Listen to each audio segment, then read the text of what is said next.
I like to be able to play really softly and, you know, increase the volume. And so I put the pad sensitivity to the lowest. Okay, it says less force, and you can go.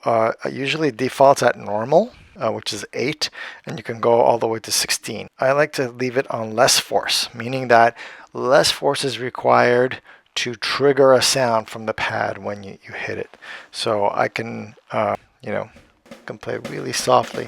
For pad sensitivity, so pad sensitivity is once the sound is triggered, how loud is that sound going to be? So right now I have it set at a setting of 6.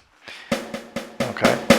But if I bring this pad sensitivity to 16, which is the most, no matter how soft I hit it, it's going to be loud.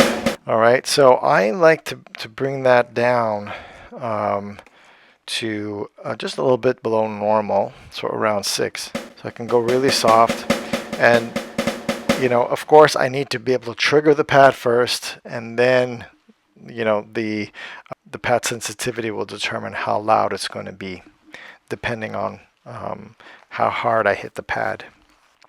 But the pad curves, you have a choice of 4 curves. It's a curve, it's basically a graph that, if you imagine it, that as you get louder, the louder you get, how quickly will it increase in volume. So you have it linear, which is basically a diagonal line, meaning that the harder you hit, the louder it's going to be. Basically very proportional to how hard you're hitting the pad. Right? The harder you hit it, it will equally increase the velocity. These other ones are more of a curve. It's not a diagonal straight line. It's it's more of a slow curve or a fast curve. In other words, you can get louder faster, or it could take you longer to get louder. And when I say longer, I mean that you'll have to hit it much harder in order to get that volume increase that you want. So it depends on your playing style. So it took me a while to dial in the settings that I really like, but I prefer the pad curve B, which I believe is a slower response curve.